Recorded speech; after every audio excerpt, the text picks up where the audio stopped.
Yo! Right. Thank God I got that out of the way before the counter ended. Right. Jesus Christ. Holy Yep. mackerel. So welcome to another episode of The Stroke of Midnight. Dorian, Yeah. how are Yeah. you? Thank How you. are you today? I am doing well. How are you, Greg? I'm great. Excellent. I'm great. So D- much is happening and so much has happened and um let's see, where to begin? Where to begin? yeah. So, It's okay.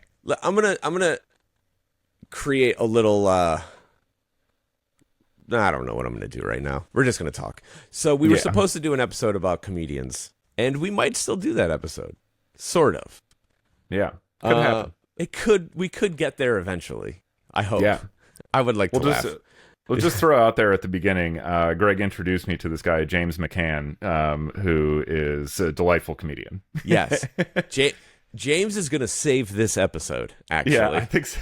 He's gonna come in on his catamaran and hmm save this episode.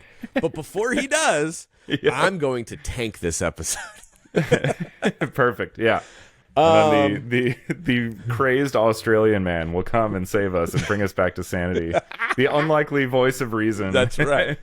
So a lot has happened in the news this week. Where do you want to begin? So Oh, let's just say this. I'm going to say this, and this might help me get where I want to go. There are no good responses to situations such as what happened yesterday. That being the assassination, I suppose, of the Charlie Kirk. it seemed pretty targeted. So yeah. Yeah.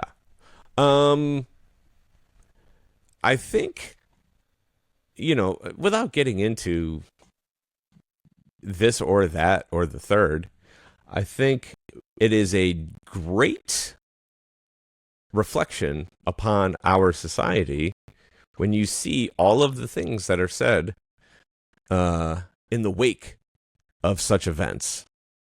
And it does it does concern me a lot to raise a kid in a country such as ours right now. Because I can't imagine. Yeah, honestly, it's something I here's think the about thing. often. Yeah. Here's the thing. Amidst all of the chaos, there was also a school shooting Mm-hmm. in Evergreen, Colorado, a town that I had on my short list to move to. Really? It was in consideration. Now, it was not nearly as much in consideration as Golden or Morrison, but it was in the conversation. Hmm. And we're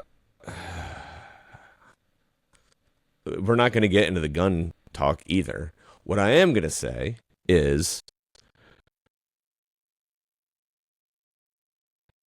our society has become incredibly close-minded. And the more close-minded we become, the further apart we become. And the more extreme everyone's actions become. And to celebrate someone's death who has differing opinions than yours is insane. To martyr someone who said a lot of insane things is equally as insane. I'm not sure really what the reasonable thing here is to say other than like this shit's going to keep happening if we don't settle the fuck down. And that's everybody. um and you know it's I don't know, it's really Yeah. unfortunate to see lines being drawn constantly because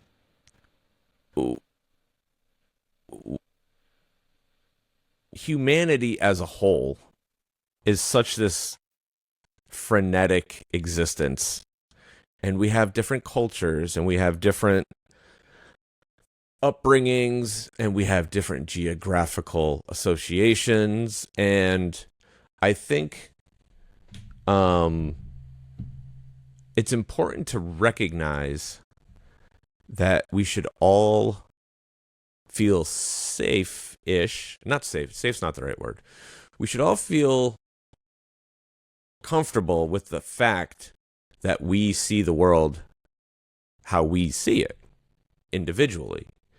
And it's okay if someone sees the world differently than you. Now, obviously, there are certain lines that we shouldn't cross, and there are certain positions that should probably not be taken. But these extreme measures seem to be all too commonplace these days, and I think they're going to continue to be commonplace for as long as we continue to shut the door on each other. I don't know. Dorian, help me out here. Yeah. I mean, honestly, for me, a big part of it is, and I mean, this is obviously something that's been lamented quite a bit, is the fact that, like, you know, everything, there's no room for perspective anymore. Everything has to be the knee-jerk reaction to the thing the second it happens. And then because all this other crazy shit happens an hour later, and there's no time to, like, look at it with some actual perspective. And, like, this is not just specifically talking about the events of yesterday, but in general. Yeah. I think this is something that really has contributed to raising the temperature of everything constantly, is because nobody has time to kind of, like, you know, view things from the actual standpoint of, like, the facts that are collected over time. Like, Yeah. And that's something that is very important to actually being able to process and understand the actual impact of these events, rather than the immediate, like, freak out, you know, moment when something big happens. Like, for instance, yesterday's, you know, the Charlie Kirk shooting, the person who did it still has been apprehended. We don't know who they are, what their motivations were, and yet already, even from the top levels of the government, there's people screaming at, like, who's responsible for this, and it's like, you don't know that. Yeah. Don't engage in continuing to raise this and exaggerate, you know, this situation for probably, yes, political gain. You know, when we don't even know. And honestly, frankly, looking at shootings in general, it's probably like a straight white male with a military background. You know, that's usually who ends up doing these things. So if you want to play the game of, like, making generalizations, the ones that have been thrown out there are not consistent with what the historical precedent has been. So I don't think a judgment, you know, regarding, like, who specifically is responsible for this is, like, warranted at this point, because we don't actually know who was responsible for this. Yeah. And this is a situation that constantly comes up, where it's like immediately people just sort of fall back on, like, their initial prejudices or their initial, you know, whatever group it is that they dislike or disagree with at the time is immediately the responsible party. And that's, like, the line that people toe. And, you know, coming across like this and reacting to everything like this has really become extraordinarily detrimental to any kind of advancement of ourselves as a society, any kind of, like, finding common ground, as you've been, you know, talking about, and, you know, being able to respond to things in a way that's actually, like, productive and collaborative with people across party lines or across ideological lines, you know, where if people were willing to kind of take a little more time to digest things and process them before, you know, just immediately clicking on every headline, Twitter article, opinion piece, think piece, whatever the fuck people call it nowadays, and just kind of taking that as, like, gospel truth because it was screamed at you on the internet. Yeah.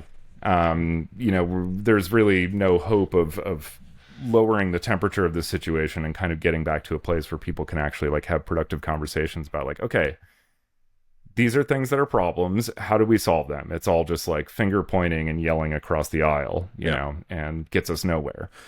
Because all you do when you immediately start to attack someone instead of engaging with them, you immediately put that other person on the defensive. And even if they agree with you, they don't want to agree with you because you've been a dick about it. And it's unfortunately, in a lot of ways, that simple. Yeah. You know, it's not the panacea to all the problems of the world at the current moment or anything, but honestly, it would do a lot. Yeah. Well, I think people need to just fucking take a moment and like get off of Twitter and like do whatever you need to do to process things yourself, and then come back and look at the facts and then discuss. Yeah. You know, rather than taking the immediate emotional reaction that they have and running with that through the end zone, out of the fucking stadium, through the parking lot, and into the world. Yeah.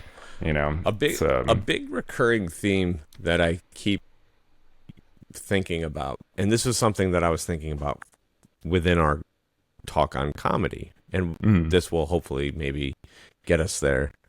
There's 2 points I want to make. One is this one, and then you actually open the door to a really good one and will help me transition out of this terrible conversation. So thank you. You already got us there. I love it. Awesome. Yeah. So yeah, we don't want to be guilty of being the knee-jerk reaction either. No, so, yeah. Listen, man, you know what I did for 10 minutes this morning? I'll say this, because there's oftentimes more to these situations than meets the eye. And there's already a lot of videos out there of things that make it seem as though there are more to this than meets the eye. Mm-hmm. And regardless of who, what, where, when, or why, there's a bigger societal issue of like the people who are celebrating this guy's death, which is fucking insane. Yeah, he said some really stupid shit, and he's probably done some really stupid things, but killing someone in fucking public like that is not the solution to these problems. And I think there's this notion that there are groups of people that want their ideologies to be accepted or at least acknowledged or whatever. Those same groups of people, and this goes in both directions, I'm not saying one way or the other, but those same groups of people love to reject the other ideologies and thoughts and opinions of others. And it's that rejection that is getting us into this fucking bubbling pool of chaos, because if we can all accept that we see the world differently and we have different biases and we like different things and we dislike different things, and we were brought up to worship this person or this entity, or we were brought up to not have any connection to the spiritual world, or we were whatever, right? I am a goofy kid from the farmlands of upstate New York that was brought up with no religious anything in my life. And over the years, I have found my own spiritual path, so to speak. Now, do I reject someone because their spiritual beliefs are different than mine? Nope. Everyone's entitled to that. Now, there is obviously the unfortunate byproduct of cultural biases attached to those spiritual beliefs, and then in turn create societal tension, i.e. gay marriage, abortion, this thing, that thing, and the third, right? You think about just some of the basics. Now, to me, there should be some way for everyone to come to the table with their thoughts, and then us as a society, i.e., voting or whatever. Now, even granted, that's a flawed system at this point. But if I was a kid who was brought up in, I don't know, fucking Omaha, Nebraska, And I went to some Baptist churches, my whole life, and I was raised by this book and by this structure of life.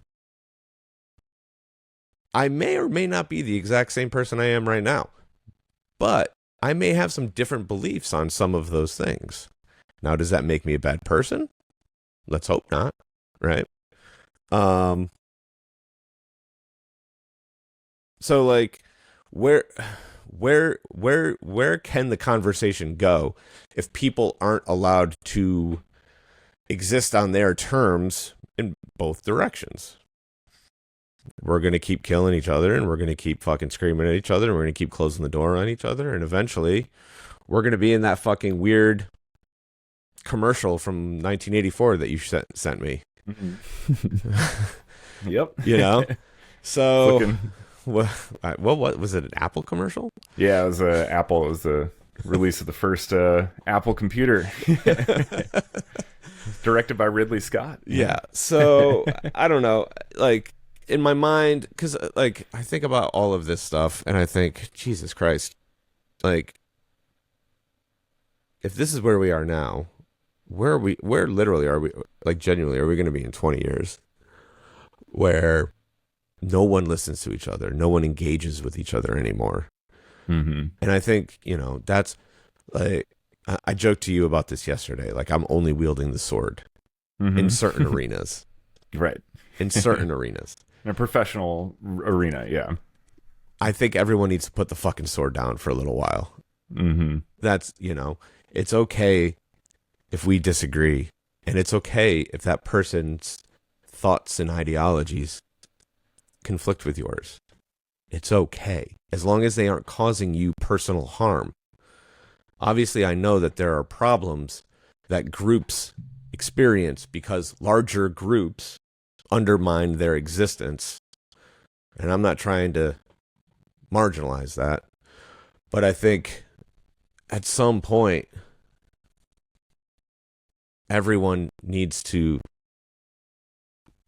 take a deep breath and take a step back, find their own peace, and then try to reflect that back out into the world. Because screaming from the hilltop, celebrating death, and fucking isolating yourself from everyone is not going to get us to a better place. So, yeah. With that being, yeah. Go. It's. I was just gonna say it's. It's such a complicated time in general, but even just this scenario, because it's like, I also the irony of this guy's death being like a call for people to calm down, when this guy many times used mass shootings as a way to make more incendiary comments and further foment aggression, division, and violence towards marginalized groups. To use his death as the flashpoint for like, hey, we need to calm down, seems a little disingenuous. I mean, I think any time is a good time for that conversation to happen. But, even a month and a half ago, well, we've been having this conversation for a month now, but like, right, now it's on a grander scale. Right. But it's like, like even just a month or two ago, like this, the Minnesota lawmakers whose house was invaded and they and their family were murdered, in cold blood in their home for distinctly political reasons. Yeah. Like that should have maybe been the time to like really people to stand up and say like, hey, maybe we need to calm things down. I'll tell you what the difference is. I'll tell you, it's really simple. One was a public murder. One was a private murder. Private murders happen every day. I'm not trying to like diminish but when something, it takes on a different life when someone's shot in front of thousands of people. On TV.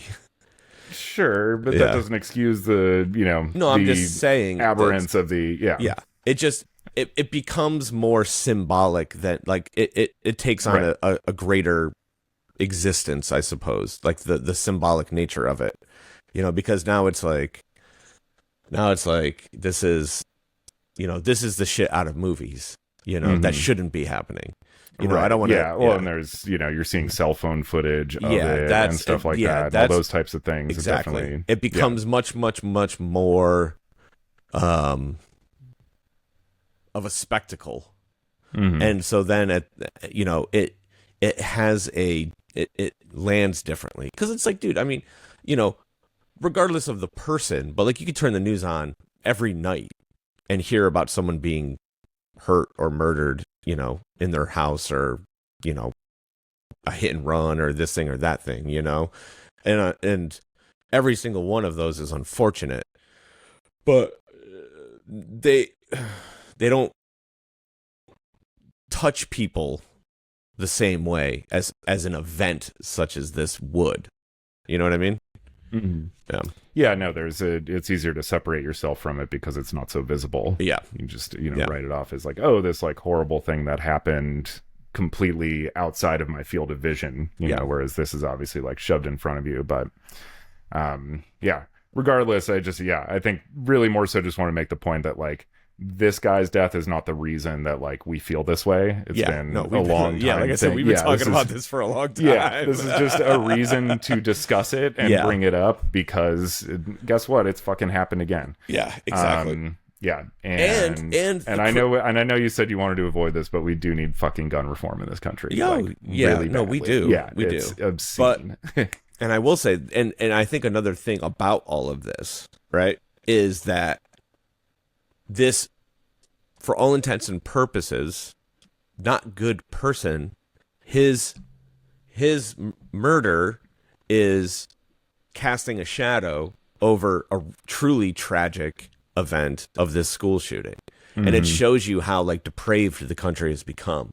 That like, it's like, oh, however many people died at this school, no big deal. It happens all the time. It's a similar kind of thing, right? So, as like what I just said, right? Where it's like, people die all the time, no big deal.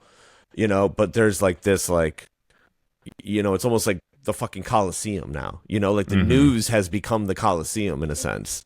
And like, people just want blood, and they want fucking vengeance, or they want action, or and it's like, Jesus Christ. Yeah, there's an old saying in the newspaper industry, which is, if it bleeds, it leads. Jesus. Oh yeah. So okay, now I think, do you have anything else you'd like to say about this? No, I think, or can we run away from it? Thank please. God. All right. So, because you said something in your little opening spiel that, my friend, you always open such great doors. So our friends at the news, at the mainstream media, who can't for the life of themselves take 10 fucking minutes. Oh, I should say 14 minutes. 14 minutes.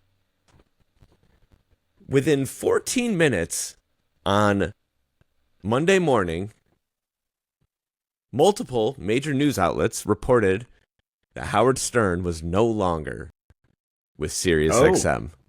Really? And you know what happened on minute 15? It was bullshit. Howard Stern came on the air, baby. So here's what he did.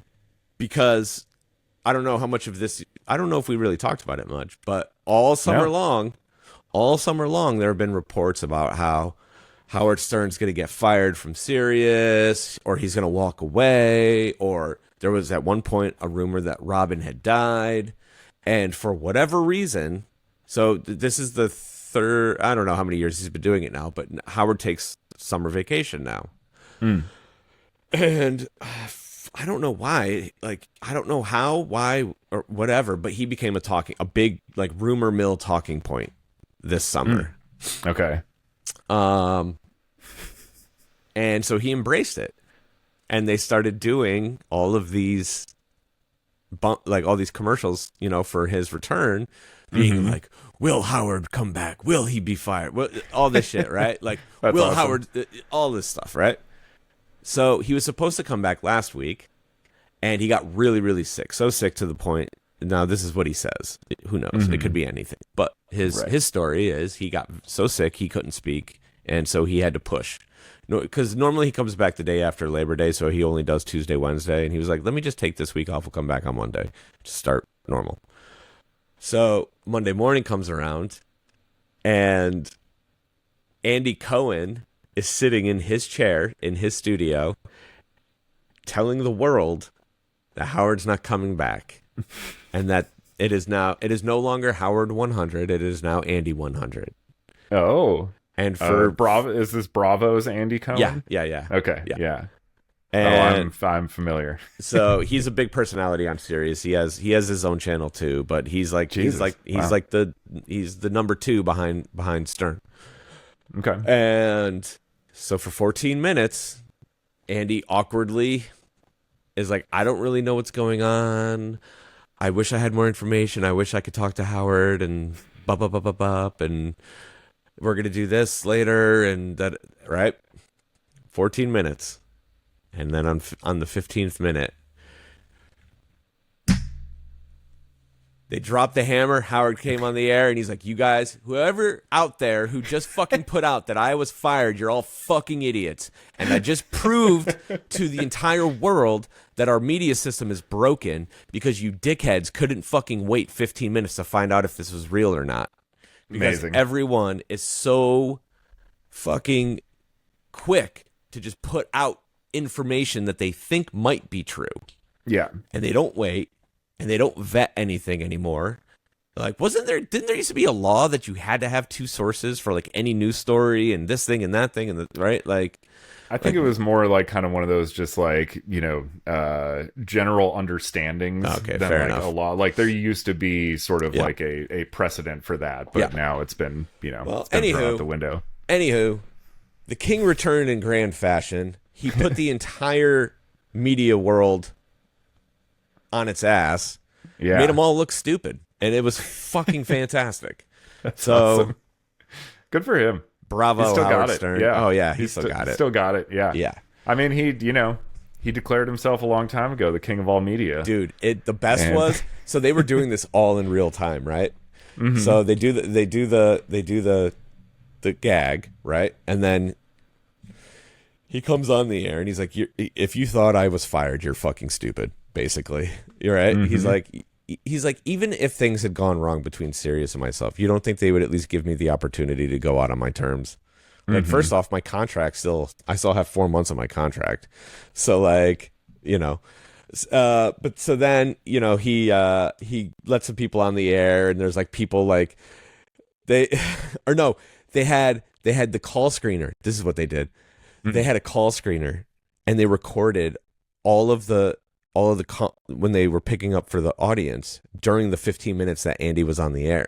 And it was just people being like, I'm canceling my subscription. Fuck this. Like, is this for real? Fuck this. It can't, right? And then as the day went on, they were finding all of the news outlets that were reporting him being fired, both internet and on TV. So like, I don't know if it was like Good Day America or some shit like that, but like they were reporting, dude, it was crazy. And he's just making all these people look like fools. That's awesome. He called them all out. Yeah. Called every single fucking one of them out. It was amazing. Yeah. So. Damn. What a return. Yep. That's awesome. Yeah. And a very prescient, commentary to be running, it's just times. Like everyone has to be the one to break the thing that might be true. Yep. Yeah. And that's creating a lot of this conflict as well, because there are so many news stories going out with half-baked information. Yep. No one knows what the fuck's real anymore. And people don't follow up either. It's like they see that initial headline and go, oh, okay, that's the story, and then leave it, and their feed moves on to whatever. There was a thing, oh gosh. I wish I could remember what the context of it was. Jesus, this one's gonna fucking piss some people off. So there was an article about RFK Jr. in the New York Times. This was a while back. It might be when he was still like I don't know what you call it when you're not officially like selected, because you're not elected, you're selected. Right. Yeah. So whatever that nominee. Yeah, whatever that process is. So, but he was talking about something, right? And the Times like the New York Times was like, this is all misinformation. But then they had this whole like caveat after the fact, and they basically contradicted themselves like in the article, saying that RFK Jr. was actually telling the truth, but also trying to skew it as though he was full of shit. All in the same article. It was one of the most insane things I've ever read in my life. And I couldn't believe what I was seeing. And so like I don't know. It's hard to it's hard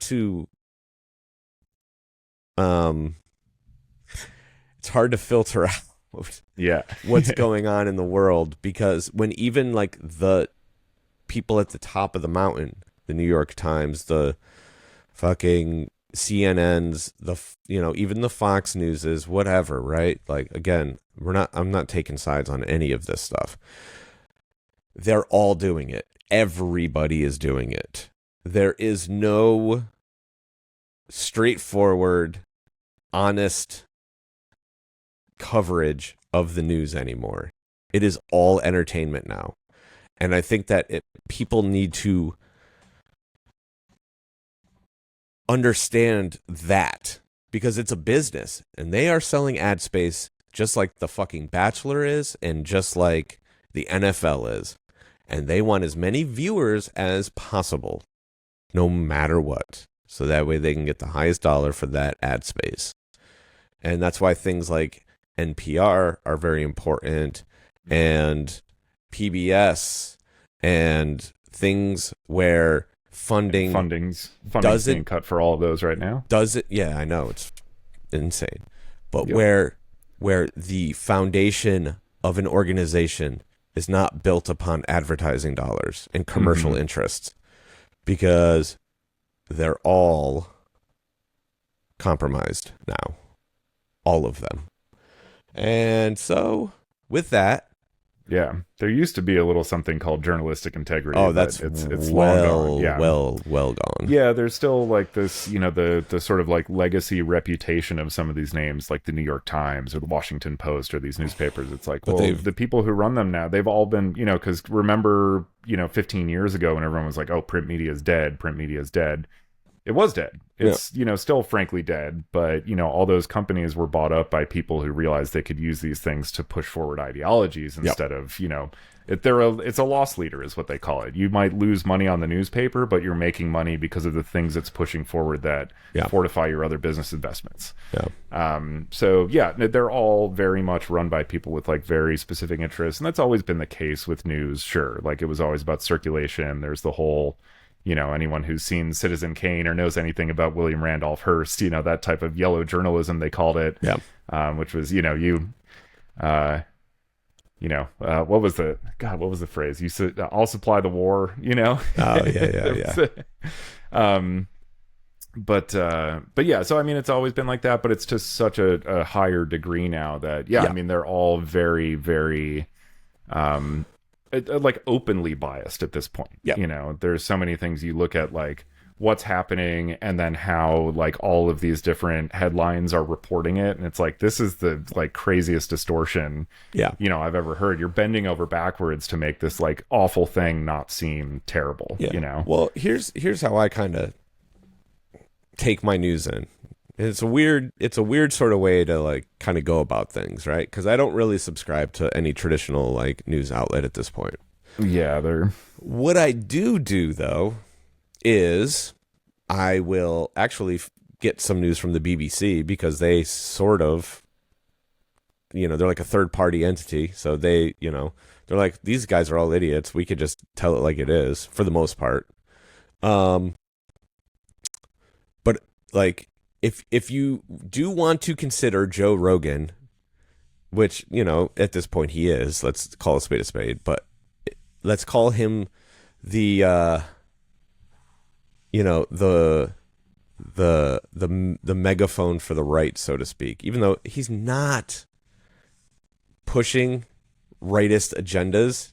He would rather talk about conspiracy theories all day than talk about political fucking ideology. But He seems to repeat a lot of He does repeat right-wing talking points. He does. Which, He does. Yeah. So that's why we'll for this conversation, we'll call Joe my right-wing news source, and then we'll call Howard my left-wing news source. And they very much say the same thing without saying the same thing, right? Mm-hmm. And I think that's what people need to maybe, you know, this is where, and this kind of goes back to the conversation we were having earlier, where it's like, if you can find it in yourself to hear both sides and then make your own opinion, as opposed to just parroting whatever side you think you should be on, that's where things can maybe one day work back towards the middle. Yeah. You know? And I mean, that's an incredibly necessary point to bring up, is just like, in general, just like critical thinking. Yeah. Is something that seems to be lacking yeah. in a lot of discourse and, you know, sort of day to day.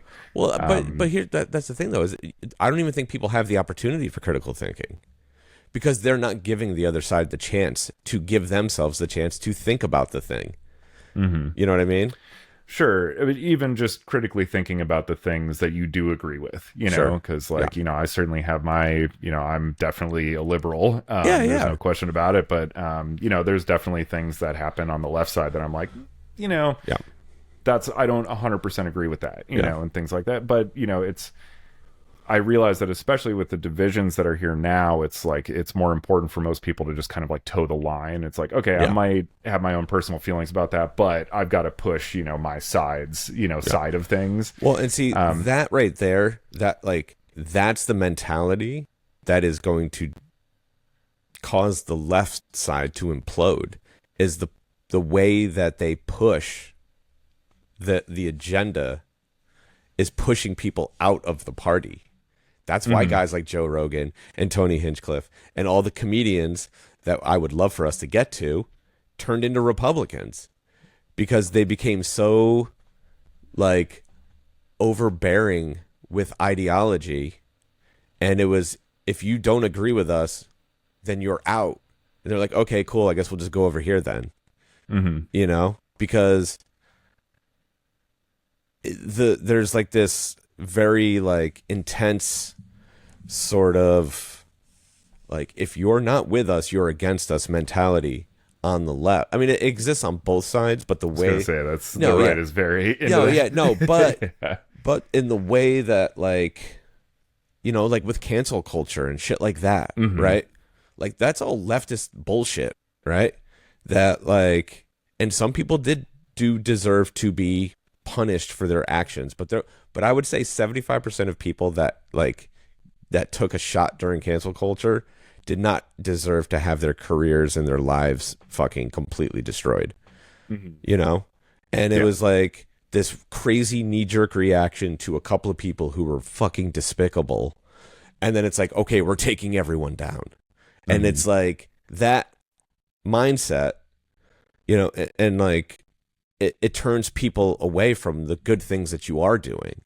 And it's like the energy that you put out and the like the way that like you try to achieve your goals is almost more important than the goals you're trying to achieve.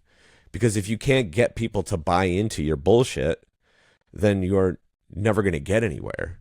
And I think that's where the left has struggled a lot lately, is getting people on board with them and how they approach everything. The ideas are great, but it's how they're approaching the situation is completely fucked. And it's almost the opposite on the right.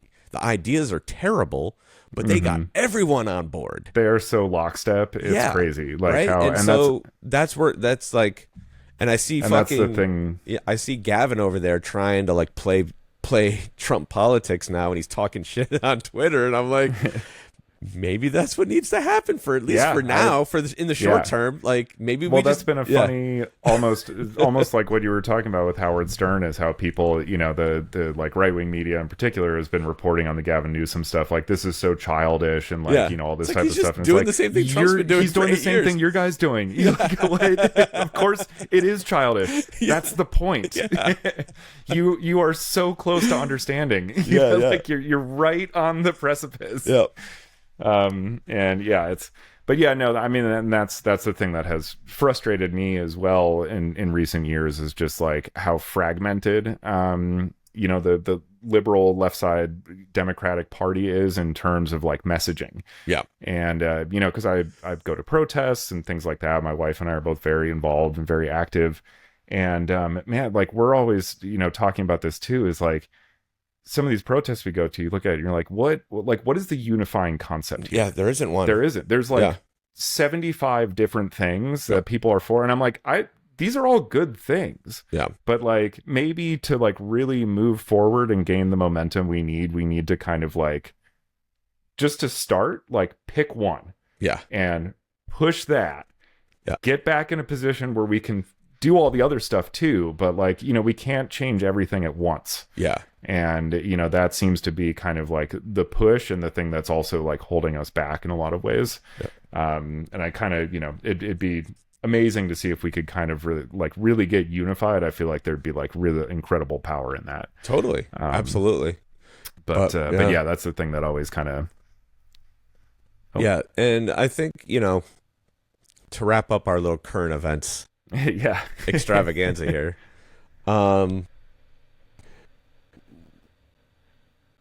It does the body good to laugh. It does. Right? Mm-hmm. And it's also very it's very eye-opening when you hear other people's takes on your bullshit. And thus, we have entered the zone that is comedy. Yep. Thank God. Thank God. Everyone can breathe a sigh of relief now. Especially us. Yeah. So, okay. So I'm just going to say this right now. And this goes back to what I was saying earlier. Everybody sees the world slightly differently.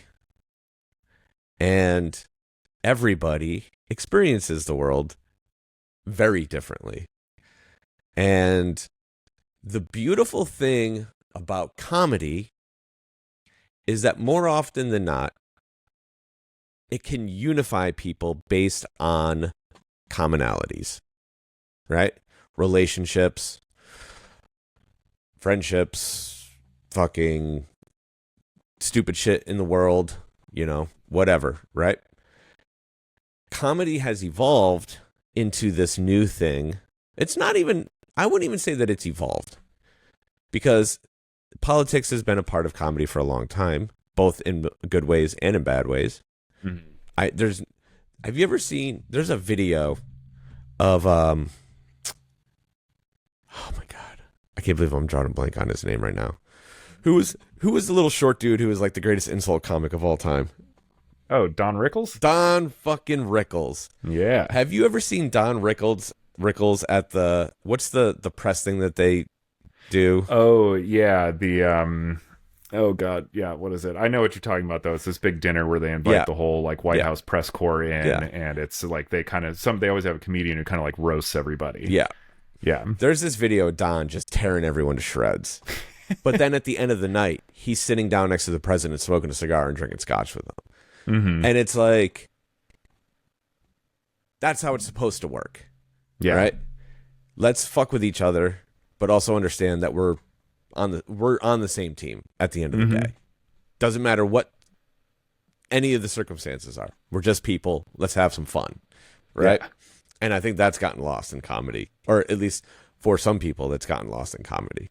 It's just this like understanding that like, at the end of the day, comedy is just a reflection on society. You're putting a mirror up to society and you're showing it how stupid and how absurd it is. Sometimes it stings and sometimes it doesn't. And it's, you know, it's become tribalized just like every fucking thing else has. So you're either some alt-right comic. People are being like bucketed. They're being put into these like things the same way everything else is nowadays because you need to feed the algorithm, I guess. So you're either an alt-right comic or you're a pro-trans lib comic or you're a this comic or you're a that comic. And it's like, no, you're just a funny person on stage talking shit. Mm-hmm. Your talking points may change from show to show. Now, you may have some biases that you carry along with you, just like everyone else does. Or you may have some, sort of identity. But, like, I read an interesting thing not too long ago. Did you know that laughter is an involuntary reaction? Oh, I mean, in its truest form, yeah, that makes sense. I guess I never applied that term to it, but yeah, it makes sense when something catches you off guard, and yeah, it is scientifically an involuntary reaction, but it is the most susceptible to human convergence or whatever. Influence, yeah. Yeah, right? So it's also scientifically proven that you are more likely to laugh if you are in a group of people that are laughing. Sure. Yeah, it's contagious. Right? Yeah. Yeah. So there's nothing I hate more than when I hear somebody say, "That's not funny."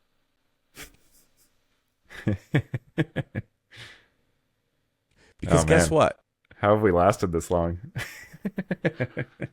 Because guess what? It is to somebody. Mm-hmm. That's it, right? Simple. Some people are funny to a lot of people. Some people are funny to a few people.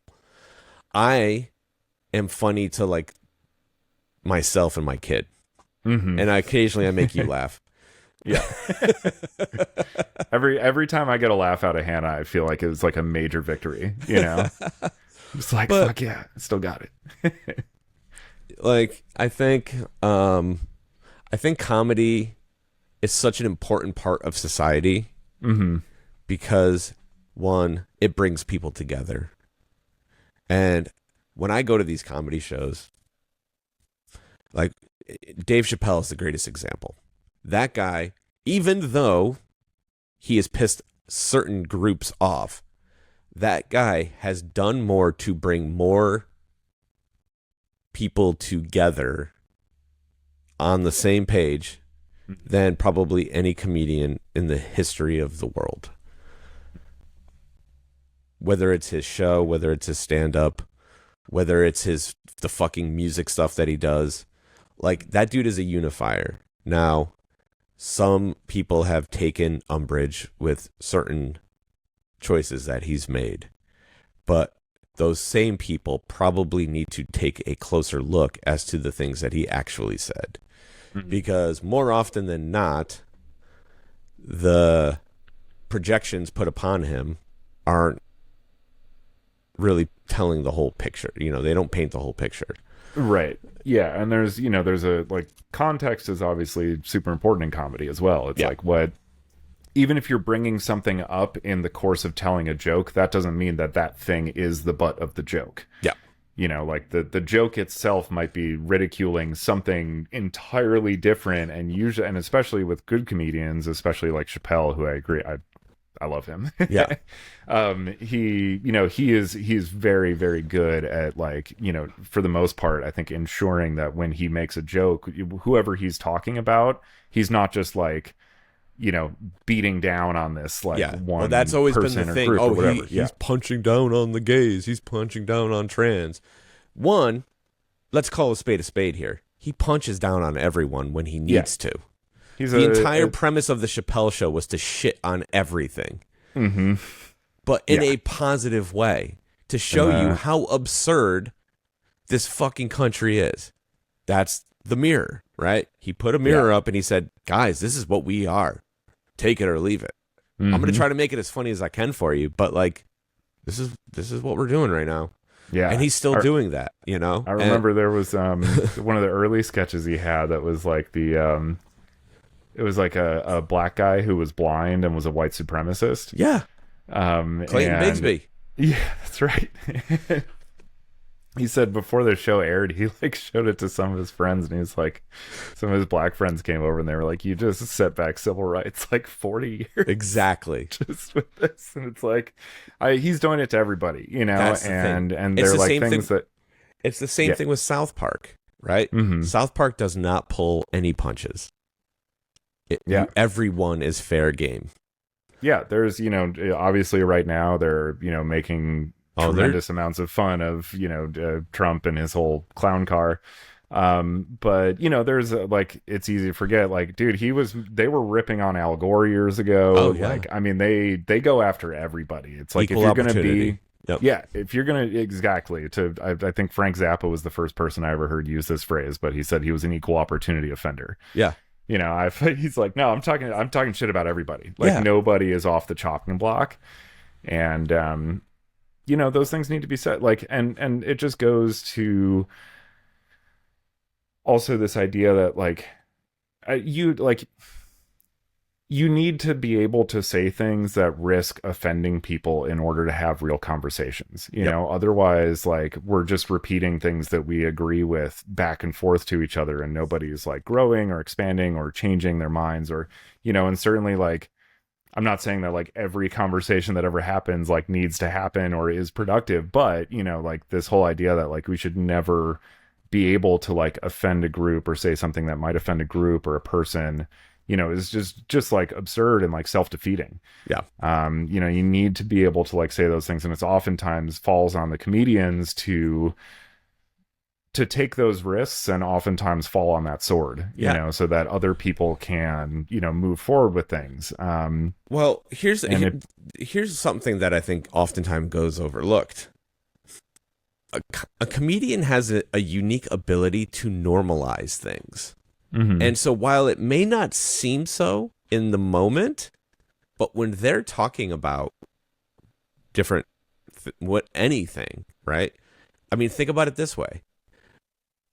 I'm trying to think of like a good comedian who talked about like masturbation a lot, but like comedians normalized masturbation well before the internet, right?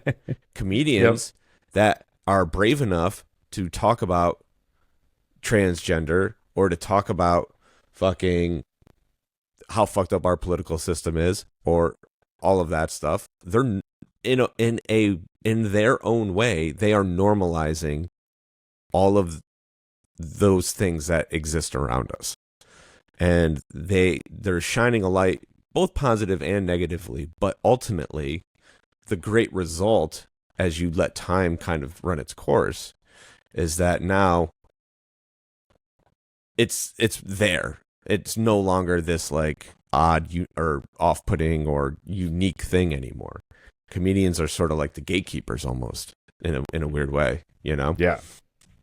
Yeah, and that's not, you know, and that's not to diminish that if somebody is offended by something that gets said by somebody, that like they shouldn't feel that way. It's like, of course, that's your reaction, get offended, you know, but absolutely. Just because somebody says something that offends you doesn't mean that they should be silenced forever. You know, that's a very disproportionate reaction. Yeah.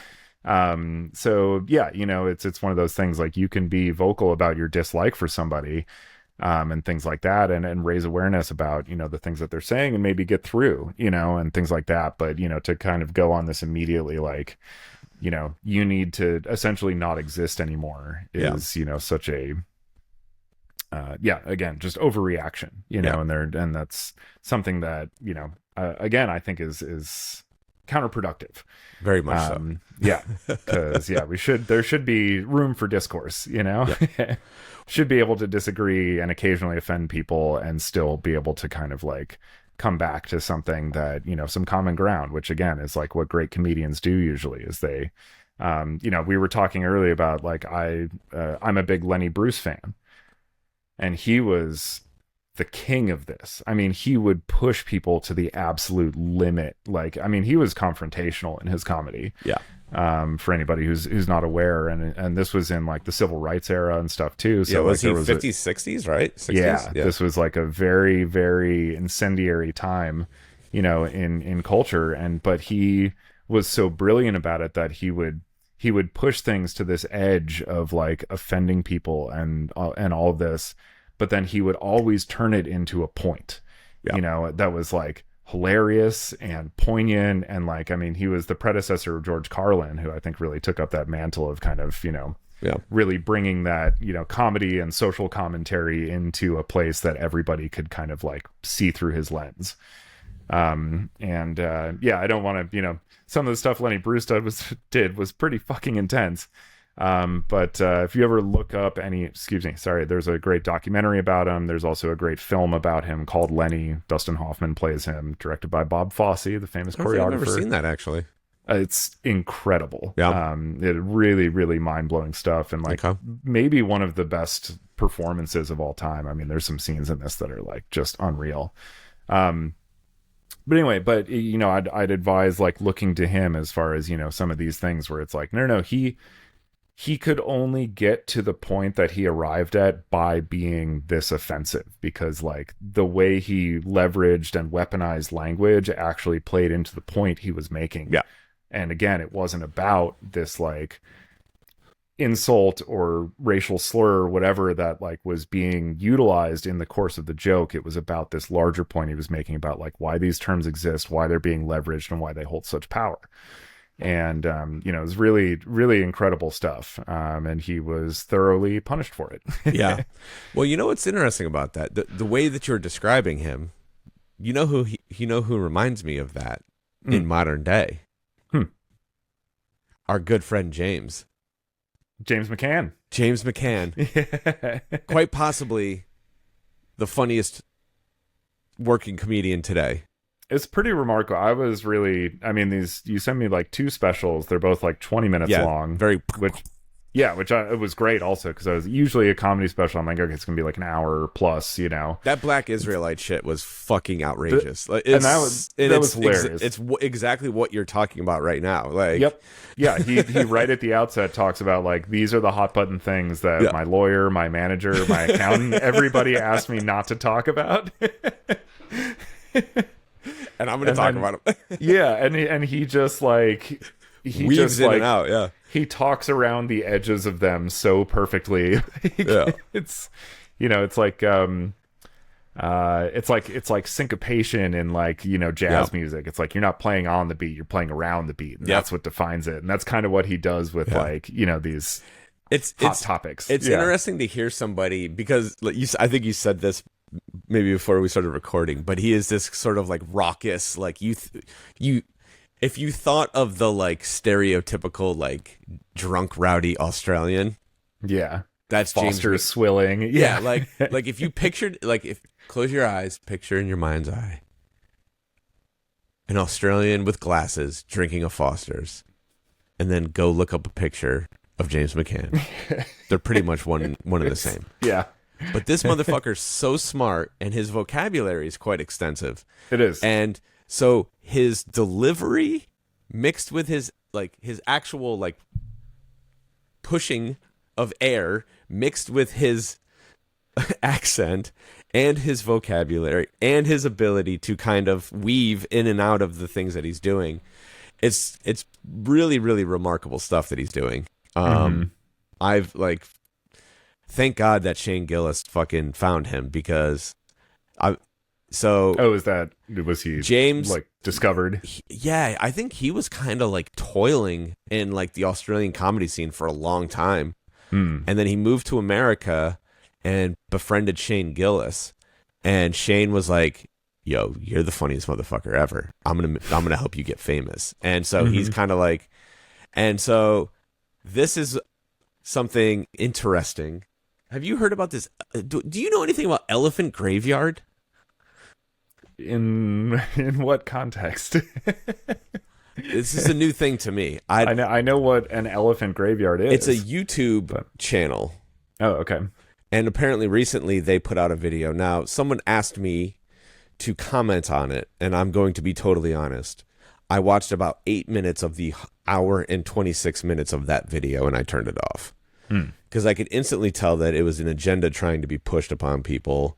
And it's counterproductive to the conversation that we're having. Because in my opinion, at least on the onset of watching this, it seemed very much as though this person was not interested in the things that they were attempting to do, and he was very much like, why should anyone listen to these people? Okay. So, I don't know, and I could be wrong, and maybe I will attempt to watch it another time when I'm not as busy, but I was not prepared to spend 90 minutes listening to someone shit on all my favorite comedians. So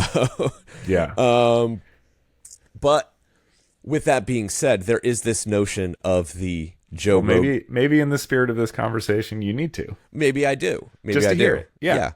Well, I think listen, you're right, but you're also I gave it a chance, and it felt very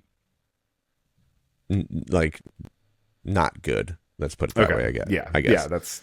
Yeah, that's a fair complaint. Yeah. I'm trying to figure out the best way to explain what I was my thought process here. But if you watched it, all you got to do is watch the first 10 minutes, and I think you'll see what I'm saying. Sure. You could tell when something's coming at something from a fair angle and when it's not. Right, a bad faith argument. Yeah. So there's this notion of the Joe Rogan Boys Club, and this is a relatively new thing in comedy, because for decades, comedians were very, very isolated, singular entities. And Joe took it upon himself to, first and foremost, create a podcast where he could invite all of his friends onto said podcast and help them promote themselves. That was the beginning of the podcast. Was like, hey, let's just do this, and maybe people will find out about this guy who just does the Comedy Cellar in New York City, and no one on the West Coast knows he exists, and vice versa, right? And because this is he's been doing it now for 15 years, so well before social media was as powerful as it is as a promotional tool. So the original intent of his podcast was just him and his friends talking shit and helping each other build their careers. And over time, that good faith that he created within the comedy world helped him leverage all of his, or helped him build a big following, because it built up his career simultaneously as he's helping all of his friends build their career. So it's almost I hate to use this term because it comes off as negative, but he in a sense created the most genius pyramid scheme of all time, because he was able to build his audience as he absorbed the audience of his friends, but also his friends also got bigger audiences, right? So it's a pyramid scheme in theory, right? It should, but at the same time, it's no different than when a band has an opener. It works in both directions, right? You get the opener gets new fans, but sometimes the headliner gets new fans too. Yep. And so he just did it in a more broader sense. So, but what he did, but the real big turning point was he left LA during the pandemic, moved to Austin, and he opened a club, and he created a safe place where comedians can all go and experiment, but also have a sense of community. They talk about it all the time. When you go to, it's called the Mothership. On any given night, there could be 30 different comedians just hanging out. Half of them won't even get on stage. It's the place that they all go to hang out now.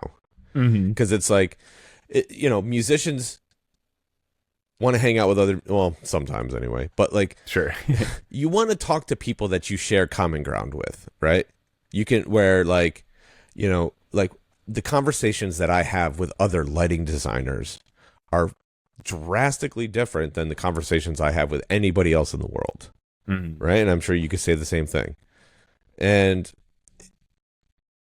it's important to get the feedback of your peers to help refine your own craft. So this notion of like the Joe Rogan Boys Club or whatever the fuck it is funny to me because he's basically being punished for helping his friends become famous. God, like he's not in it for himself, even though people like to, whatever. There's all these different things that are put on him, but like the idea of giving back to your profession and helping raise up people underneath you is something that should be celebrated in my mind. Not, and so, but with that being said, two of the boys from the Joe Rogan's Boys Club are Shane Gillis and Tony Hinchcliffe. And you couldn't pick two more different people to be like, kind of like the top of the food chain there. So are you familiar with Shane Gillis at all? Not really. Yeah. Okay. So Shane's an interesting one because, and this is something else I want to touch on real quick. Not all comedians are the person whose name is on the marquee. Now, what I mean by that is there are a great many comedians that have created a persona for what they're doing on stage. The greatest example being Andrew Dice Clay. The man who stood on stage, the Dice Man, is very, very much different than the person playing Andrew Dice Clay. I wish I could remember his real last name. It's some very, very, very ethnically Jewish last name, but I can't remember what it is. It's not Ford Fairlane? It's not Ford Fairlane. Oh. But that was the thing, right? So Dice wanted to be an actor, but he was struggling breaking through as an actor. So he was like, well, what if I workshop characters on a comedy stage and then I can work on acting? And so what he's doing on stage is literally theater. It's not, it's comedy, but it's not, right? It's funny. But he's not just a guy up there telling you what he thinks about the world. He's playing a character. It's more of like a one-man show than like a stand-up routine. Yeah. Tony Hinchcliffe is playing a character on Kill Tony. He's a huge wrestling fan. He's right up there with me as far as like wrestling fandom. Like he's got all the knowledge and he knows all the shit, right? He's outright said it. He's like, I am the heel of Kill Tony. I am the bad guy. I am playing the bad guy. Now he might be a prick in real life, but the character that he's playing is amplified for the show. Shane, very similarly, is playing to a few different alleys. He's talking to the common man as though he's on their team. But is he? And there's some brilliance to what he does because he's a huge history buff. And he uses history to his advantage to trick people into thinking he's on their side. He never actually takes a side. He also does a really, really incredible Donald Trump impersonation. If you ever have the time, you should check out the Kill Tony episode where Shane Gillis is Donald Trump and Adam Ray is Joe Biden. It's like during like the election like ramp up before Biden dropped out. It's literally maybe the greatest 3 hours of fucking comedy that's ever existed. Damn. It's so funny. It's so fun. And it's all improvised. The two of these guys in full prosthetics, the whole 9 yards, and they're just up there talking shit for 3 hours on a whim with all of these people that are coming up trying to become known as stand-up comedians. So, but the point of all of this is there needs to be a little bit more grace given to these guys because Similarly to like, um, gosh, what's who's the guy that played the Nazi in the Tarantino movie? Oh, Waltz? Christoph Waltz. Yeah. Yeah. Is Waltz a Nazi? Of Does course anyone not. does anyone think that he is a Nazi sympathizer? No. Hmm. These guys are creating characters. Now, they're a little bit more realistic because you just go to a theater and you see the guy on stage and you think that Right. that guy on Yeah. stage is talking to you as though you were at a bar or something, but that's not the case. These guys are putting on a show.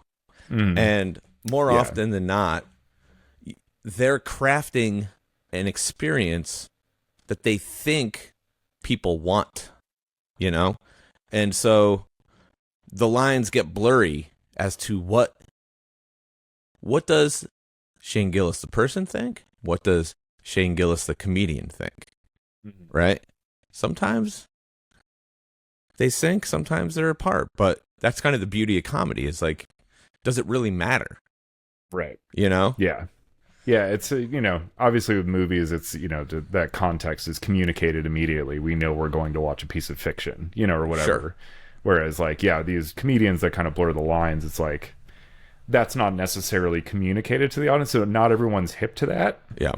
and it's easy for it to be misinterpreted, which makes it difficult. And obviously the only thing I know about Tony Hinchcliffe is his performance, at the Trump rally. Well, yeah. Which That was- when you make comments like that in that type of setting, it makes it seem like it's not an act. No. And he'll like be the first he'll be the first one to say he fucked up. Yeah, that was not good. Yeah. like if the premiere of Inglourious Bastards had been held at like a neo-Nazi rally, then maybe people would have a different thought about what these people's intentions were. But so yeah, that's one of those things where like if you're playing that type of game where it's like you're running this character, you do need to be all the more careful about like the frame you put around it. Totally. So to speak. Yeah. Yeah. And I think like, there's it's easy. So this is the best way I can like kind of like describe or like, when you see like an aged out rock star, they still think that they're like, have you seen these videos of David Lee Roth? Oh no, dude. Okay. So, but I do a gig at Indy 500 every year. And it's a 3 night thing. It's Friday, Saturday, Sunday. Sunday's race day, but Friday night there's always like a concert on site at the Indianapolis Motor Speedway, and it's always like a washed up rock star. Yeah. So it's like Rick Springfield, we had a couple years ago. God, I can't even remember who we had this year, but yeah. So I come across some of these. Yeah. But it's some of these people in person. Yeah. It's similar to that kind of like, you get lost in the persona a little bit, and then you start doing things that you probably shouldn't do.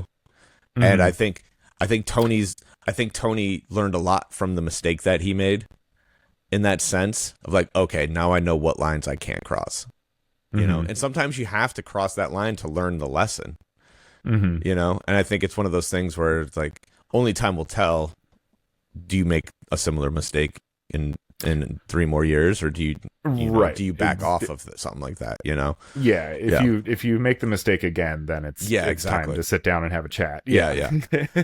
And so anyone should be afforded the opportunity to fuck up and grow. Yeah, from it, exactly. Exactly. Because that's the thing, right? Like if that dude's spending every Monday night for the last 10 years playing a bad guy, and now he's got an opportunity to get up in front of 20,000 people at Madison Square Garden, guess what's going to happen?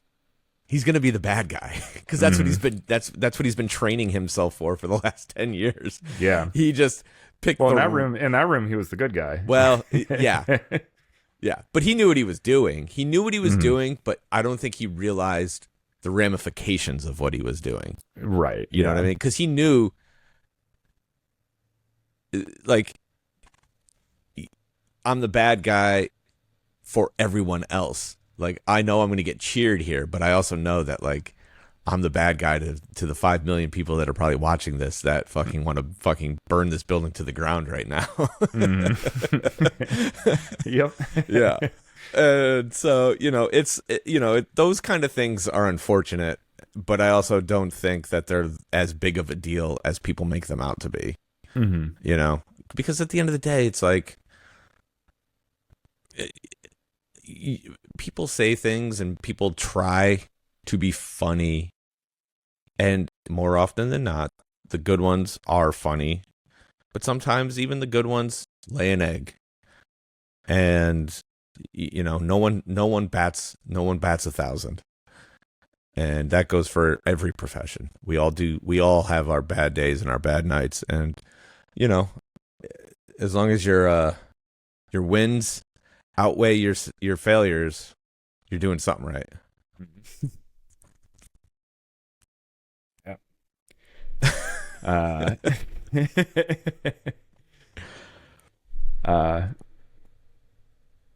You want to say something?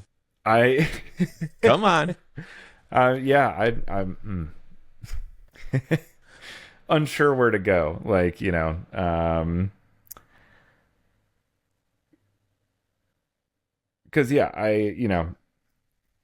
I know we have differing opinions on this. I'm curious to hear like where you actually, where you stand. Because I think I've made myself pretty clear. Yeah. Yeah. Yeah, no, I mean, honestly, it's one of those things that it's like, I mean, everything is so, like, the level of escalation that occurs with everything nowadays too is so like exponential. Yeah. That it's hard to maintain a good sense of proportion. Like, obviously the joke that he made at that rally was like, was really awful, and like also more so the biggest sin of all wasn't fucking funny, No, like, yeah. No, that was yeah. number one. It was not a good joke. Like, if it were that offensive, but it were actually a good joke, I would have been like, I don't know, like he kind of had to say it, like, no, it came across very, very, very poorly in all directions. Yeah, and frankly, there are like exponentially worse things being said in the actual White House right now without the context of it being a comedic performance. Yeah. So it's like at this point, in the moment, I remember when I read about that and stuff, it was like, oh man, like, fuck this guy. I've never, some no-name comedian wants to try to like make a name for himself. So he comes out here and is like, personally, I still just take issue with, accepting the gig in the first place. Just knowing what this fucking situation was, it should have been for any person of like actual principle should have been like a hard no. Well, here's so I'll give you the counter to that notion, and this is one of those things that kind of goes back to what I was talking about, where like the way that the left is kind of pushing things in certain ways. There is this fear that censorship is becoming more prevalent on the left. And which I agree with, and I'm very much against. Yeah, that's a huge reason why all these comedians started drifting towards the right, because that affects them more than anything else. Mm-hmm. If they lose the ability to talk freely, their lives are turned upside down. So that's the thing, right? It's like it's all about perspective. When you think about like, you see how different industries are affected by different policies, right? And we talk about like how the tariffs are fucking everything up, right? For comedians, none of that shit matters really. But if you're going to tell someone what they're allowed to talk about or what they can and can't say or whatever, they're going to take massive, massive offense to that. And so this is the unfortunate byproduct of some of the choices that the left has made, is that they pushed all these guys towards the right because they were scared of the ramifications of potential censorship.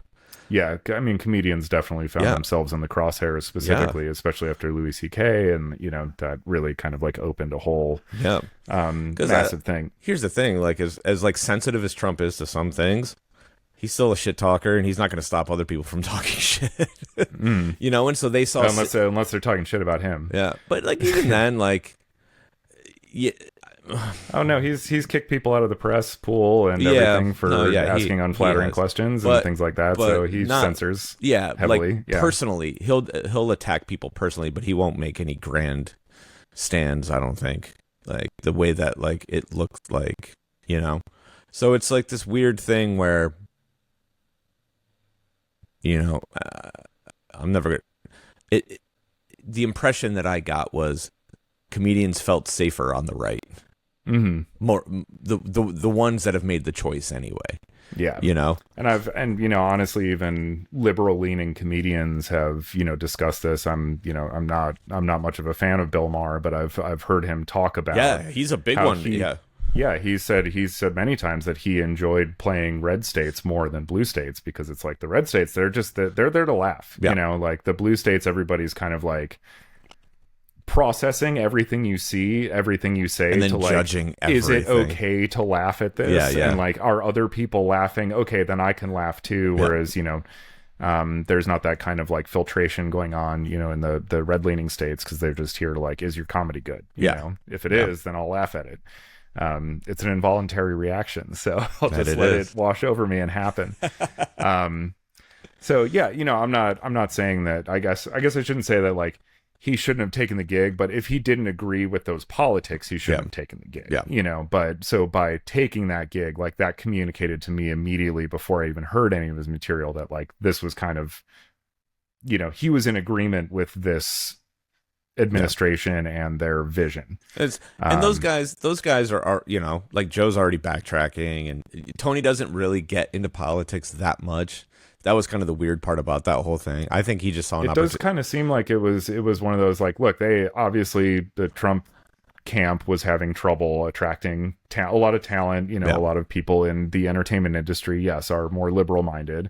So I'm sure there was not many people were interested in even taking that gig. So for him, if he was like I was unfamiliar with him, still pretty much am, but I mean, if he was like a very young and upcoming, and all of a sudden you get this, you know, like Faustian bargain, you know, is offered to you of like, hey, trade a chunk of your soul for like, you know, the fame you've been fighting for all these years. Like, I don't think anyone can say outside of actually being put in that position what decision they would actually make, you know, just in all fairness.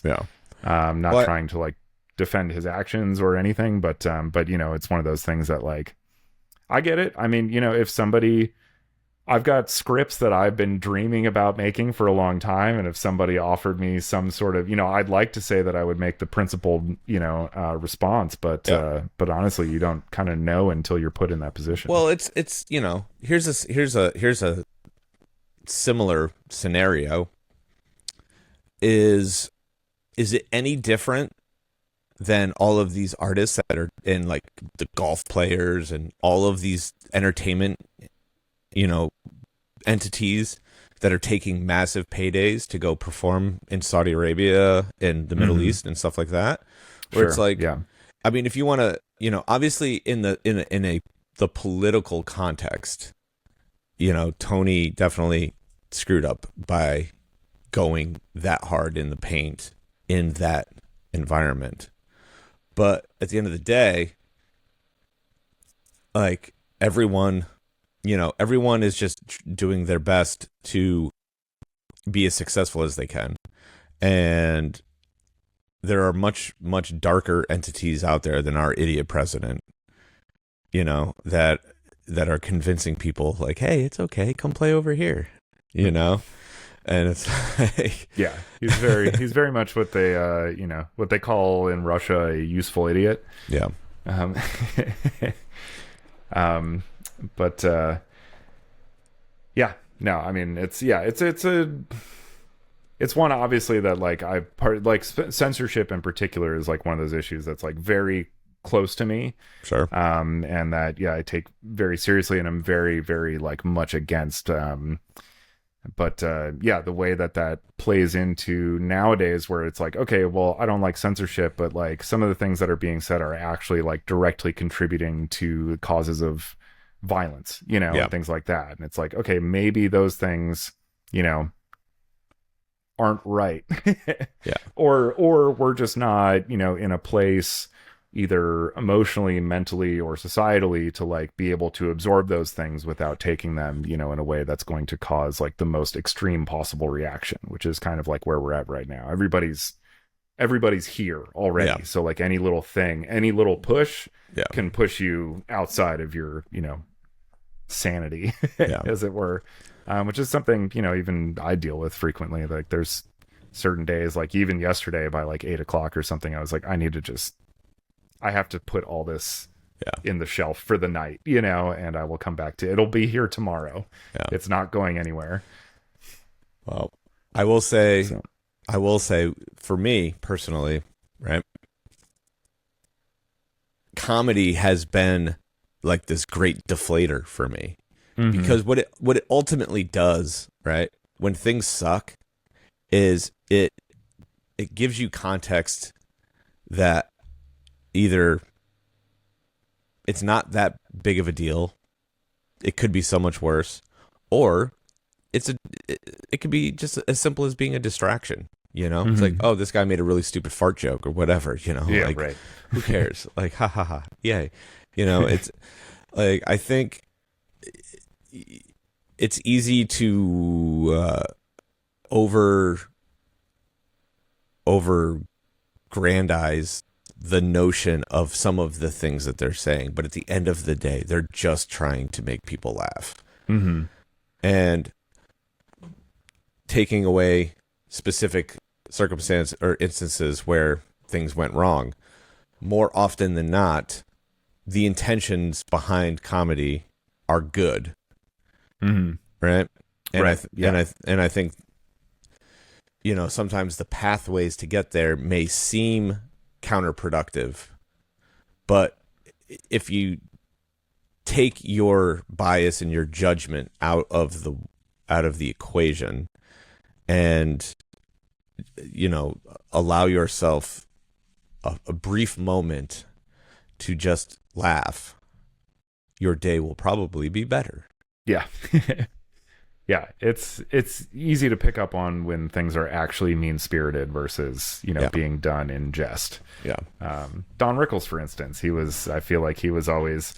Dude, if Don was still alive, there would be fucking pitchforks and torches outside his house right now. I know. I imagine him and Carlin and Lenny Bruce. All of those guys. I can't imagine what the response would be to people like this right now. Yeah, that's what I mean. Crazy. So it's like, you know, but like Rickles was like, he was so good that at a certain point you felt almost kind of like honored to be that's the thing, roasted by him. He earned that though over years. Oh, yeah, and it also helped his cause that like his physical presence. He became like this cute old grandpa that would just tear you to shreds. So you couldn't take him seriously because of his physical stature.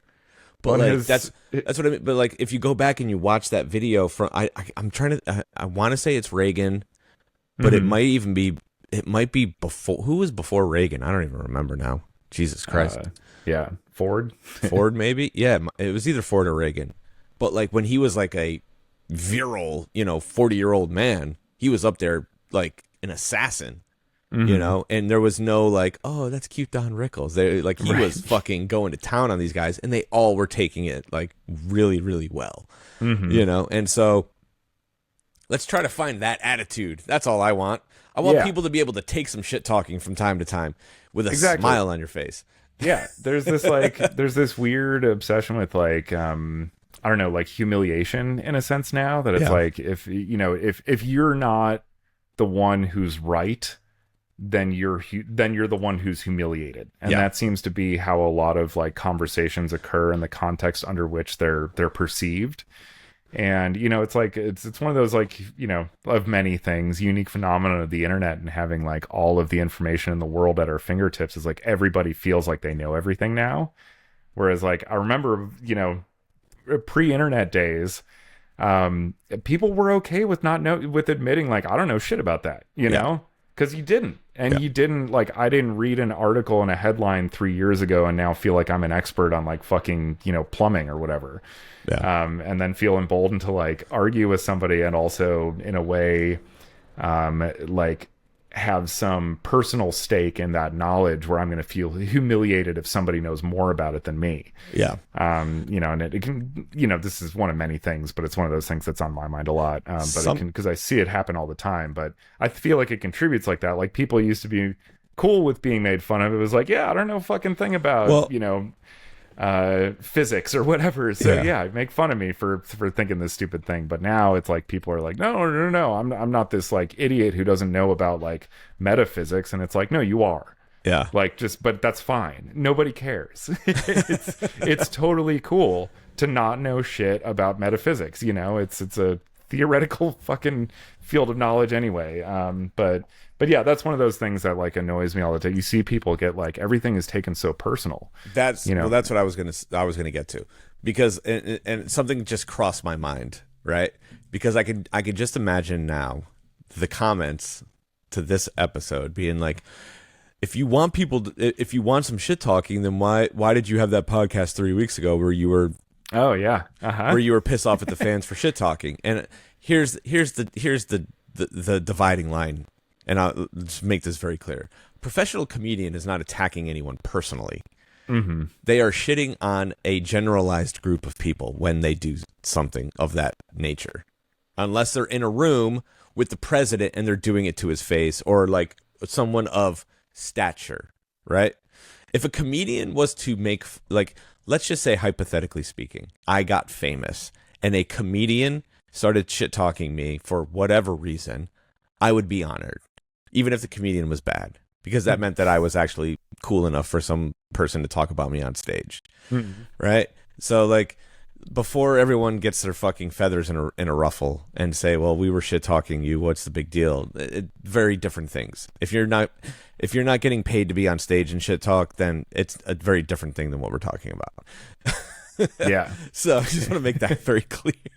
So I love this. I love this because it justifies your shit talking of the fans. Yeah, I'm not shit talking the fans. The few vocal, you know, complainers. That were there. And like, exactly. And that's the thing, is like there's a difference between addressing an issue and shit talking. You know, like, what we did was addressing an issue. Yeah. You know, we didn't, it wasn't meant to be funny. But it wasn't. Yeah. We were just. We'll finish it. Responding to an issue. Comedians are generalizing societal quirks. Mm-hmm. You know, like, there's your, you know, context for this entire conversation is, like, you know, one, if you're part of a subsect of society that A, B, or C comedian decides to use as a part of his show, don't take it personally. I know that's easy for me to say because I'm not part of any of those, unless I go see a black comedian that shits all over white people, which happens, and I think it's hilarious. Yes, I'm like, that shit's so funny. Yeah. So there you go, right? I mean, but listen, it's easy for me to say, and I know that, like, some people will probably not like that notion, but, like, they aren't coming at you personally. They aren't there to fucking ruin your day. Yeah. Like, you know, and I think that's a big part of what all this comes down to, is, like, the need for, you know, the ability to take the time to understand subtleties and nuances to different situations, instead of just constantly bringing up these, like, broad strokes that everything gets painted with because they have some, you know, remote similarity. Yeah. Yeah. Well, all right. We've been talking for 93 minutes. I think this has been quite the episode. This is not what either of us expected when we sat down to start recording today. Yeah. So if I'll tell you what, in all good spirits, everyone has a free pass to shit talk for the next week. So absolutely, yeah, bring it on. Tell us your opinions. Let's get it all out there. Yeah. Yeah. This has been The Stroke of Midnight. Bon voyage.